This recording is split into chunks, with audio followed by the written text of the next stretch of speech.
ہماری امت سے سب سے پہلے جو چیز اٹھائی جائے گی وہ حیا ہے. شرم ہے سب سے پہلے یہ دور کر دی جائے گی. آج شرم و حیا بک چکی ہے, نیلام ہو چکی ہے. شرم و حیا نام کی کوئی چیز نہیں رہ گئی ہے. شرم و حیا نام کی کوئی چیز آج باقی نہیں رہ گئی ہے.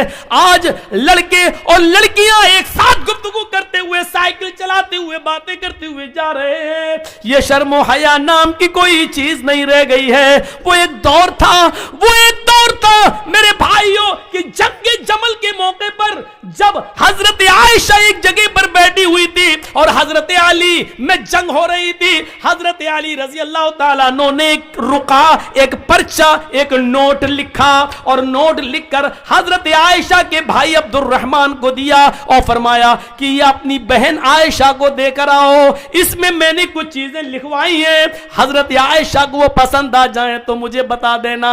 اس میں ہم نے کچھ مشورے لکھے ہیں, حضرت عائشہ اگر ان مشوروں سے خوش ہو جائیں تو مجھے بتانا. او میرے نوجوان ساتھیوں, آئے معظم پور کے لوگوں, آئے اس گاؤں میں رہنے والوں, آئے بنگال سے جڑنے والوں, سنو, حضرت عبد الرحمن حضرت عائشہ کے بھائی حضرت علی کا پرچہ لے کر آ رہے ہیں, گھوڑے پر بیٹھے ہوئے, گھوڑے کی پیر کی ٹھوکریں دھول اڑا رہی ہیں.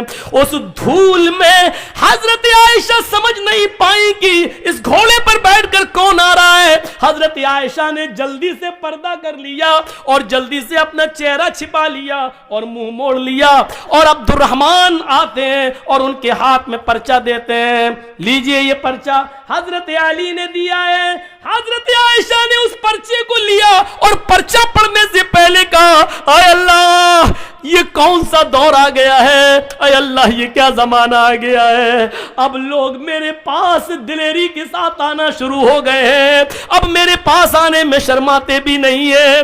اے اللہ یہ کیا دیکھ رہی ہوں میں کہ لوگ اب بالکل نڈر ہو گئے اور لوگ میرے پاس برجستہ آنے لگے ہیں. پہلے آواز دیتے تھے, اپنا نام بتاتے تھے, سب کچھ کہتے تھے, اس کے بعد میرے پاس آتے تھے.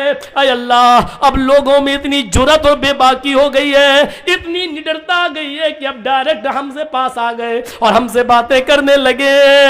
حضرت عبد الرحمن نے جب اپنی بہن عائشہ کے منہ سے یہ جملے سنے تو کہتے ہیں, اے بہن ذرا پلٹ کر دیکھو, میں تمہارا اپنا بھائی عبد الرحمن ہوں, میں غیر نہیں ہوں. تب حضرت عائشہ نے پلٹ کر دیکھا تو سامنے ان کے سگے بھائی کھڑے تھے. تب انہوں نے اطمینان کا سانس لیا, تب انہوں نے چین کی سانس لی. میرے بھائیوں, حضرت عائشہ کا پردہ کرنا اور اپنے بھائی سے کو پہچان نہ سکیں تو یہ کہنا, اب لوگوں میں یہ کتنی دلیری اور بہادری پیدا ہو گئی ہے کہ وہ اب بلا روک و ٹوک میرے پاس آ جاتے ہیں. اے اللہ یہ میں کیا دیکھ رہی ہوں. غور کیجئے اس جملوں پر, حضرت عائشہ کی زبان سے یہ نکلنے والے جملے آج ہماری ماں بہنوں کو کیا درس دیتے ہیں.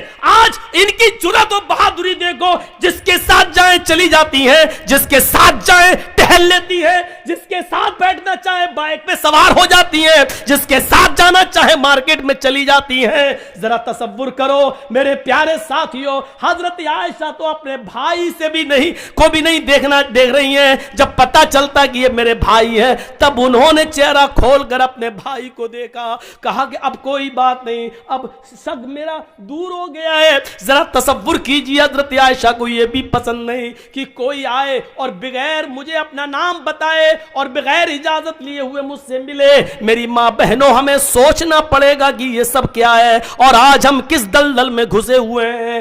ترقی اس کو نہیں کہا جا سکتا ہے جس کو ہم ترقی کا نام دے رہے ہیں. یہ ترقی نہیں ہے جس کو ہم ترقی کہہ رہے ہیں. ترقی آپ کو کرنا ہے تو 1400 سال پیچھے کی طرف آپ کو جانا پڑے گا. جیسا کہ کل میں نے ایک واقعہ سنایا تھا کہ پاکستان کی ایک لڑکی جس کا نام شہناز ہے, آج بھی وہ پائلٹ ہے لیکن چہرے کا پردہ کرتی ہے اور ہاتھ میں گلیوز پہنتی ہے اور ہوائی جہاز اڑاتی ہے, سعودیہ تک کی دوری طے کرتی ہے. اس کو سعودی اور کویت اور دبئی تمام لوگوں نے اس کو دعوت دی, لیکن اس نے کہا نہیں, ہم پاکستان کی لڑکیوں کے لیے عبرت بننا چاہتے ہیں, ان کو یہ سبق دینا چاہتے ہیں کہ ہم پردے کے اندر بھی اگر ترقی کرنا چاہیں تو کر سکتے ہیں. پردہ ہماری ترقی میں رکاوٹ نہیں ہے. تصور کریے آپ, یہ کیا چیز تھی؟ یہ کون سا جذبہ تھا؟ اللہ کے نبی اعلان کر رہے ہیں کہ النساء حبالۃ الشیطان. اب کیا رہ جاتا ہے اس حدیث کے بعد, اس جملے کے بعد اب کیا رہ جاتا ہے؟ میری بہنوں برا مت ماننا, اللہ کے نبی نے کیوں کہا ہے النساء حبالۃ الشیطان؟ عورتیں یہ شیطان کی رسیاں ہیں.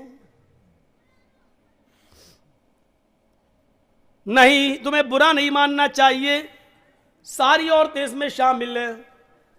کیا ہماری ماں نہیں ہے؟ کیا جرجیز کی بہن نہیں ہے؟ کیا جرجیز کی ماں نہیں ہے؟ عورتوں میں تو وہ بھی شامل ہے. تو پھر یہ کیوں سمجھتی ہو کہ میں تمہیں کہہ رہا ہوں شیطان کی رسی؟ جہاں اللہ کے نبی صلی اللہ علیہ وسلم نے تمہیں شیطان کی رسی کہا ہے, وہاں یہ بھی فرمایا ہے کہ ان الدنیا کلھا متاع وخیر متاع الدنیا المرأۃ الصالحہ.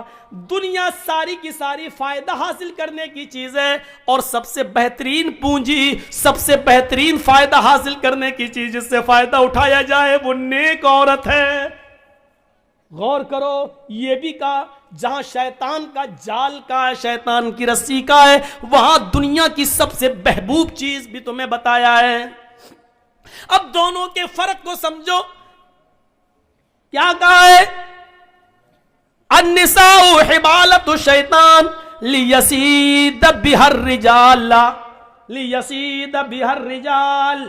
شیطان کی رسیاں ہیں یہ عورتیں, اور شیطان اسی جال کو ڈال کر, اسی رسی کو ڈال کر مردوں کا شکار کرتا ہے. شیطان جب کسی آدمی کو پھانستا ہے تو اسی شکار کا استعمال کرتا ہے, اسی جال کو پھینکتا ہے, اسی کو خوبصورت بنا کر مردوں کے سامنے پیش کرتا ہے. یہ چیز چیخ چیخ کر اللہ کے نبی نے کہا ہے, اسی کے ذریعے وہ بہکانے کی کوشش کرتا ہے. اور نہیں مانتے ہو تو سنو, بیت المقدس فتح ہو چکا ہے. مسلمانوں نے بیت المقدس کو دیکھنے کے لیے حضرت عمر فاروق کے پاس خبر بھیجی ہے, امیر المومنین بیت المقدس ہم نے فتح کر لیا ہے, آپ آئیے اور آپ 2 رکعت نماز اس میں پڑھا دیجئے تاکہ ہم آپ کے پیچھے نماز پڑھ لیں. بیت المقدس آئیے. حضرت عمر مدینے سے بیت المقدس کی طرف سفر کر رہے ہیں, بیت المقدس کی طرف چل رہے ہیں, بیت المقدس کی طرف جا رہے ہیں, بیت المقدس کی طرف جا رہے ہیں. راستے میں یہودیوں کی بستی پڑتی ہے, عیسائیوں کی بستی پڑتی ہے. راستے میں یہودی بھی ہیں, عیسائی بھی ہیں, ان کی بستی پڑی ہوئی ہے. ان یہودیوں نے اور عیسائیوں نے اپنی اپنی لڑکیوں کو نیم برہنہ, آدھی ننگی لڑکیوں کو اپنے گھروں کی چھتوں پر کھڑا کر دیا ہے, اور یہ کہہ رکھا ہے کہ دیکھو اگر عمر کا کوئی بھی ساتھی تم میں سے کسی کو آواز دے یا اشارے سے بلائے تو تم میں سے کوئی بھی منع نہ کرے, جس کو بلائے وہ اس کے ساتھ چلی جائے. اگر عمر کے کسی ایک آدمی نے تمہارے ساتھ منہ کالا کر لیا, عمر کے کسی ایک ساتھی نے اگر تمہارے ساتھ زنا کر لیا, عمر کے کسی ایک ساتھی نے بھی اگر تمہارے ساتھ جسمانی تعلق قائم کر لیا تو ہم کامیاب ہو جائیں گے اپنے مقصد میں. یہودیوں نے اور عیسائیوں نے اپنی لڑکیوں کو نیم برہنہ اپنے گھروں کی چھتوں پر کھڑا کر دیا.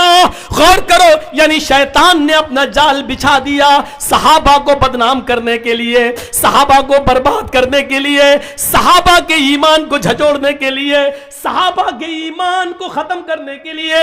ادھر حضرت عمر فاروق کو جب یہ پتا چلا کہ ان یہودی اور عیسائیوں نے ایسا کر لیا تو انہوں نے حکم دیا کہ لوگوں میں پیچھے پیچھے چلوں گا, آگے آگے نہیں. سنو, یہودیوں کی لڑکیاں گندے اشعار پڑھیں گی, اپنی طرف تمہیں بلائیں گی, اپنی طرف تمہیں مائل کریں گی, میک اپ کیے ہوئے ہوں گی اور نیم برہنہ ہوں گی.